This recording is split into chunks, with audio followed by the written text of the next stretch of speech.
क्रोध को स्वभाव मानकर टालने की गलती मत कीजिए। हम सभी कभी न कभी क्रोध करने के बाद पछताते हैं, लेकिन हम इसके मानव स्वभाव का कर अपने आप को सुधारने का प्रयत्न नहीं करते। हम इस बात से अनजान है कि काम, क्रोध, लोभ का हमारे स्वास्थ्य और जीवन पर कैसा बुरा प्रभाव पड़ता।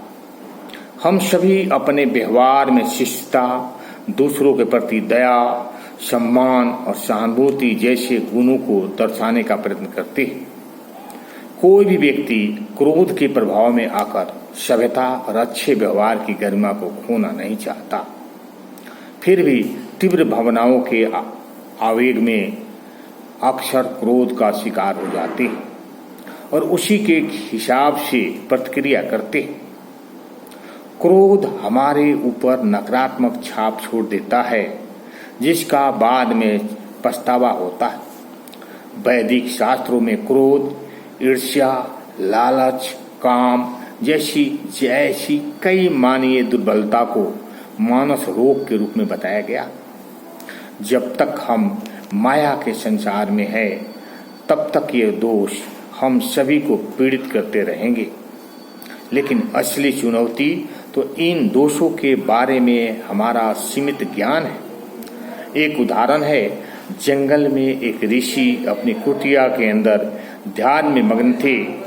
अचानक एक आदमी उसके पास आता है और पूछता है कि क्या उसके पास आग है। ऋषि विनम्रता से उत्तर देते हैं कि उसके पास आग नहीं है। कुछ समय बाद वह व्यक्ति वापस आता है और फिर से वही प्रश्न पूछता है।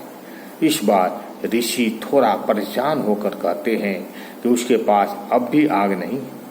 जब व्यक्ति तीसरा बार पूछता है तो ऋषि, जो अब पूरी तरह से क्रोधित हो चुके हैं, जोर से चिल्लाते हैं कि उसके पास आग नहीं है। तब वो व्यक्ति ऋषि से कहता है कि आग तो वास्तव में आपके भीतर ही है।